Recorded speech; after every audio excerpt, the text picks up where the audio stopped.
का अपना चैनल हिंदी खबर। आपके साथ मैं अतुल अग्रवाल हूं। इस वक्त हमारे साथ हैं आम आदमी पार्टी के राज्यसभा के सांसद, आम आदमी पार्टी के राष्ट्रीय महामंत्री संगठन, हाईली एजुकेटेड, ऑक्सफोर्ड, कैम्ब्रिज, ना जाने कहां कहां पढ़े लिखे समझदार नेताओं में से एक डॉक्टर संदीप पाठक। पाठक जी, बहुत सारी बधाइयां, शुभकामनाएं। और वो जो आप लोग कहते थे ना कि जेल के ताले टूटेंगे और केजरीवाल छूटेंगे, छूटते नजर आ रहे हैं। हाँ, बिल्कुल सही बात है। और शुभकामनाएं पूरे देश को देनी चाहिए, क्योंकि देखो, ये किसी एक व्यक्ति या किसी एक पार्टी के लिए मैसेज नहीं है, ये मैसेज पूरे देश के लिए है और देश को है।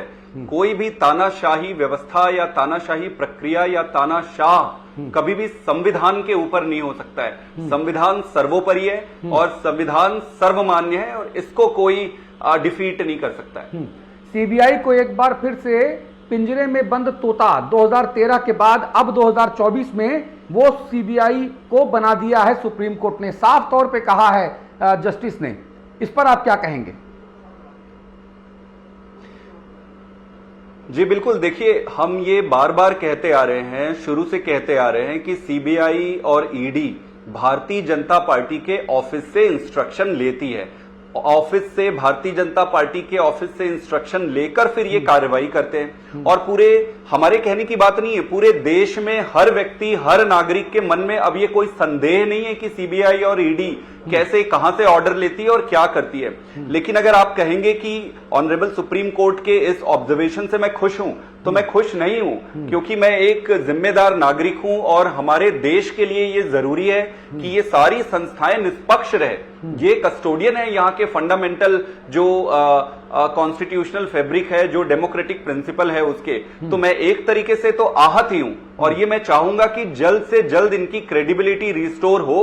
और भारतीय जनता पार्टी से भी मैं निवेदन करूंगा कि आप जिस सिद्धांत से अपनी पार्टी को स्थापित किए थे, उस सिद्धांत पर वापस आइए, उस सिद्धांत पर चुनाव लड़िए। सही है, गलत है, वो अलग बात है, हम डिसएग्री कर सकते हैं, लेकिन आप अपने आप को मजबूत करिए। ये जेल में अंदर करके पैसा की और पावर की और गंदी राजनीति को बंद करिए, इससे देश को बहुत नुकसान है। जी संदीप जी, एक टेक्निकल सवाल मैं पूछना चाहता हूं। ऐसे तमाम अधिकारी, ऐसी तमाम संस्थाएं जो डेमोक्रेसी की ऐसी की तैसी करती हैं, डेमोक्रेसी के द्वारा दिए गए संवैधानिक अधिकारों के पीछे छिपकर, क्या उन लोगों के ऊपर भी अब माननीय न्यायालय को स्वतः संज्ञान लेते हुए मुकदमा नहीं चलाना चाहिए? क्या आपने अदालत का समय खराब किया?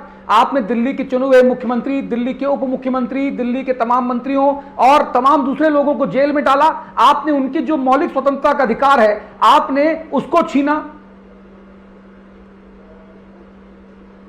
अतुल जी, मैं आपकी बात से पूरी तरह सहमत हूं। ना सिर्फ ये जो आपने कहा, उसके अलावा मैं एक और गंभीर बात रखना चाहता हूं। ये एक तरीके से देश के साथ गद्दारी है। जो भी व्यक्ति देश की संविधान में बाधा, कॉन्स्टिट्यूशनल प्रोसेसेस, इंस्टीट्यूशन को खत्म करने की कोशिश कर रहा है, प्रत्यक्ष या अप्रत्यक्ष रूप से देश के साथ, वो गद्दारी ही है। तो जो भी व्यक्ति ऐसी गद्दारी में इन्वॉल्व होगा या गलत प्रैक्टिसेस में इन्वॉल्व हो रहा है, उसको ऑनरेबल सुप्रीम कोर्ट को सुओ मोटो कॉग्निजेंस लेना चाहिए, अलग एक कमेटी बनानी चाहिए और फैक्ट स्टैब्लिश करके इनके खिलाफ कार्रवाई करनी बहुत जरूरी है। अदरवाइज फिर तो कोई कुछ ही नहीं है। जिसकी सरकार बनेगी, वो सरकार ऐसे अधिकारियों, ऐसी संस्थाओं को बर्बाद करेंगे।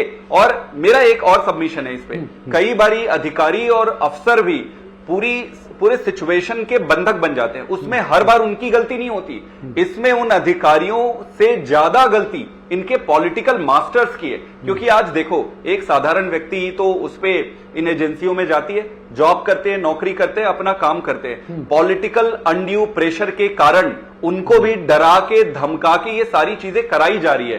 तो इसका मूल कारण ये संस्थाएं नहीं है। पहले तो ये संस्थाएं ओके चल रही थी, ठीक चल रही थी, बारिंग फ्यू इंस्टेंसेस।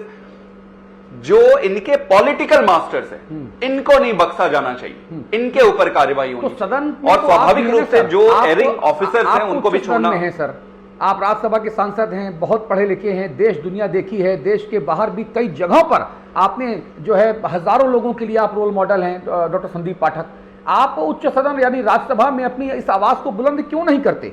कानून में बदलाव क्यों नहीं होना चाहिए? अरे कोई तो मांग उठाए, कम से कम आप ही पहल करिए।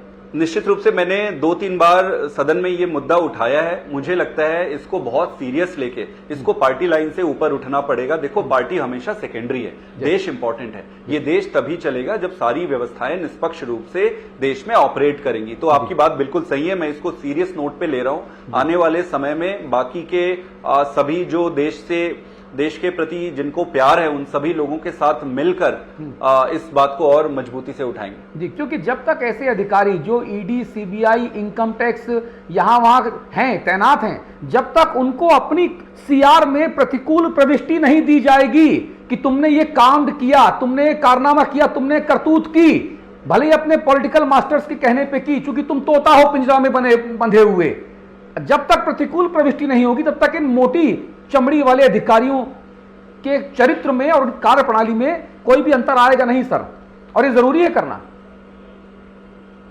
मैं बिल्कुल सहमत हूं। ये एक पार्टी इंपॉर्टेंट नहीं है, देश इंपॉर्टेंट होता है। देश में 2 तरीके से देश चलती है, एक तो जो एग्जीक्यूटिव है, और एग्जीक्यूटिव को बैलेंस में रखने के लिए संस्थाएं बनी है।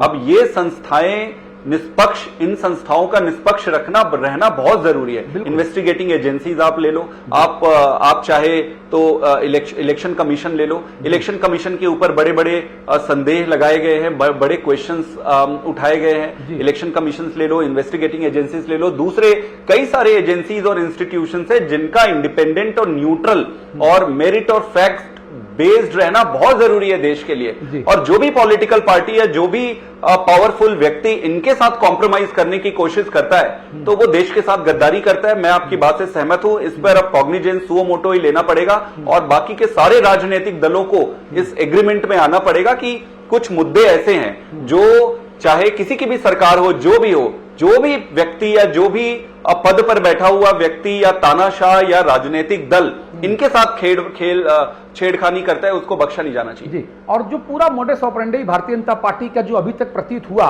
पिछले 177 दिनों में, वो ये प्रतीत हुआ कि येन केन प्रकारेण ईडी, सीबीआई जो है, इनकम टैक्स या मोटा भाई या कुछ भी, किसी भी मैकेनिज्म के जरिए अरविंद केजरीवाल का इस्तीफा हो जाए, अरविंद केजरीवाल की सरकार गिर जाए। पूरा का पूरा ध्यान इसी पे केंद्रित था। अभी गौरव भाटिया की प्रेस कॉन्फ्रेंस देखी, कैसे निर्लज्जता से एक राष्ट्रीय पार्टी का राष्ट्रीय प्रवक्ता एक मुख्यमंत्री को अब्बे तब्बे कह के बात कर रहा है। कोई सॉल्यूटिशन नहीं है, कोई प्रॉपर जो है वो सम्मानजनक, सम्मान सूचक शब्द का इस्तेमाल नहीं कर रहा है। यानी कि ये बीजेपी का फ्रस्ट्रेशन नहीं तो और क्या है। बिल्कुल, राजनीति में जब से बीजेपी वर्जन 2 आया है तब से राजनीतिक सुचिता और इनसे कोई संजीदगी ये एक्सपेक्ट करना तो बिल्कुल बेमानी होगी। ये इनका व्यवहार जो है वो इनके कर्मों से जुड़ा हुआ है। और इनके कर्म क्या है? इनके कर्म यही है कि किसी भी तरीके से चुनाव जीतकर चुनाव सरकार बनाओ। या तो अगर आप चुनाव जीतते हो तो ठीक, चुनाव हारते हो तो ठीक। अगर आप चुनाव हार जाते हो तो उनके लीडर को पैसे से, बल से, किसी भी तरीके से डराकर तोड़ो। उनको तोड़ने के बाद पार्टी को तोड़ो, पार्टी को तोड़ के फिर वहां पे सत्ता पे आओ।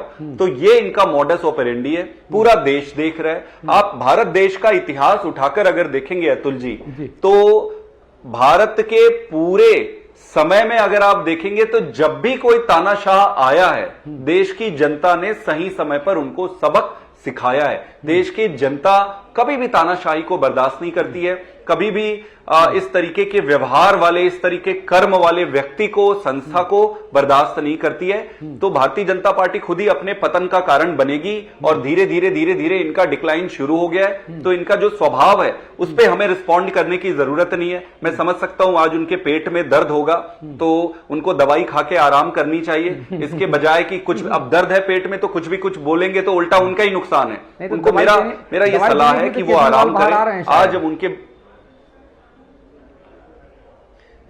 केजरीवाल जी भी आ रहे हैं, जनता के पास असली दवाई है, जनता इनको दवाई देगी और लंबे समय तक दवाई देगी। और देखो, इन सब के ऊपर परमात्मा भी तो है। इतने सारे लोगों को दुख देकर जो आपने आह लिया है, जो इन लोगों के श्राप होंगे, वो कहां जाएगा? भाई हम ईश्वर और परमात्मा पे भरोसा करते हैं, प्रकृति के नियमों पर भरोसा करते हैं। जो भी इनसे छेड़खानी करेगा उसे परमात्मा ईश्वर बख्शेगा नहीं। सुप्रीम कोर्ट अपना काम कर रहे हैं, जनता अपना काम करेगी, इनको सबक सिखाएगी। और देखिए कुछ एक लोगों की खाल कितनी मोटी है बीजेपी के विधायकों की कि उधर अरविंद केजरीवाल जी जेल में हैं, सुप्रीम कोर्ट में मामला लंबित है, और इधर पीछे से चिट्ठी लिख रहे हैं कि साहब दिल्ली में संवैधानिक खतरा पैदा हो गया है, दिल्ली में राष्ट्रपति शासन लगा दीजिए। आप जुम्मा 4, 5, 6 आपकी संख्या, 7 आपकी संख्या, और आप 62-61 सीटों वाली सरकार को राष्ट्रपति शासन से हटाना चाहते हैं। बड़ा बहुत दुर्भाग्यपूर्ण है। लेकिन जिस तरीके से भारतीय जनता पार्टी ऑपरेट कर रही है, जिस तरीके से चुनी हुई कई राज्यों में ये सरकार गिरा चुके हैं, और सरकार गिराते गिराते गिराते गिराते जब ये दिल्ली में पहुंचते हैं और फेल हो जाते हैं, तो ये किसी भी स्तर तक जा सकते हैं। अब इनसे सुचिता का इनसे एक्सपेक्ट करना या नैतिक मूल्यों पर इनसे बात करना बहुत बेमानी है। तो ये कुछ भी कर सकते हैं, किसी भी हद तक जा सकते हैं। इनको सिर्फ एक ही चीज से मतलब है कि सत्ता हथियाना है और सत्ता भोगना है, बस। बाकी ठीक है, जो नियति में होगा होगा। ईश्वर ने, जनता ने हमें जितनी शक्ति, जितना सामर्थ्य दिया है, हम उस पर ऑपरेट कर रहे हैं, कोशिश कर रहे हैं और अच्छा करने की कोशिश कर रहे हैं। बाकी जनता तय करेगी। पिछली बार भी इन्होंने जो दो समाज के बीच दरार पैदा करके चुनाव जीतने की कोशिश की, वो बेकार हो गया, चला नहीं। इस बार भी ये कुछ कुछ करेंगे, तो इनको करने देते हैं। ईश्वर हमारे साथ है, हम सत्य के साथ है, जनता साथ है, हमें कोई दिक्कत नहीं। हरियाणा चुनाव में आप लोग एकदम पूरे, मैं तो बस यही कह सकता हूं, हाथ जोड़ के इनको भी। बोलिए बात पूरी कीजिए प्लीज। मैं बस यही कह सकता हूं कि ये देश के लिए ठीक नहीं है, देश के लिए ठीक नहीं है। प्रश्न आज आम आदमी पार्टी या भारतीय जनता पार्टी का नहीं है, देश के लिए ये ठीक नहीं है। तो हरियाणा चुनाव के लिए अरविंद केजरीवाल जी का बाहर आना, और अब आप लोगों की जो शक्ति है, आप लोगों की जो सोच है, जो आप लोगों की जो पूरी रणनीति है, उसके लिए कितना महत्वपूर्ण हो गया ये, और अब हरियाणा में आप लोगों के चांसेस कितने बढ़ गए? देखिए, पूरे चुनाव में इन्होंने, चुनाव की प्रक्रिया में इन्होंने अरविंद केजरीवाल जी को जेल में रख लिया। अब सिर्फ 10-15 दिन बचे हुए हैं। इस 10-15 दिन में जो भी हो सकता है वो करेंगे। बट एक चीज आप देखेंगे अतुल जी, आप देखेंगे अतुल जी कि इनके लाख कोशिशों के बावजूद पार्टी खड़ी रही, पार्टी लड़ती रही, और इनके सामने घुटने नहीं टेकी है। अब अगर हमारे नेता अरविंद केजरीवाल जी बाहर आएंगे तो निश्चित रूप से हम सबको बल मिलेगा और अलग ही ऊर्जा, ज्यादा ऊर्जा के साथ हम कैंपेन कर पाएंगे। सबसे आखिरी सवाल, जो नया दफ्तर आपको मिला है वो बड़ा लकी साबित हुआ है, क्योंकि नए दफ्तर के बाद मनीष सिसोदिया बाहर आए, विजय नायर बाहर आए, और तमाम जो दूसरे आपके लोग हैं, विभव भैया बाहर आ गए, बाकी लोग, आप सब लोग मतलब एकदम पूरे जोशो खरोश से लबरेज हैं, आपके नेता बाहर आ रहे हैं। तो नया दफ्तर जो आपको मिला केंद्रीय कार्यालय के तौर पे, वो लकी साबित हुआ है। मेरा आखिरी सवाल ये है।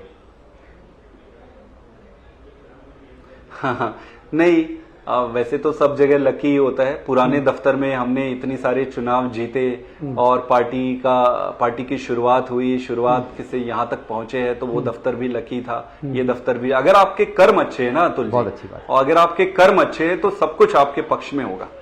बहुत बहुत धन्यवाद संदीप पाठक साहब, बहुत बहुत शुक्रिया हिंदी खबर से बात करने के लिए। मेरी शुभकामनाएं आपके साथ हैं, और पूरी ईमानदारी से जो आप बात करते हैं, ये शायद आपकी इस वाक्पटुता को, आपके इस संबोधन को और असरदार बनाता है। बहुत बहुत धन्यवाद। हिंदी खबर पर खबरों का सिलसिला लगातार जारी है। नमस्कार।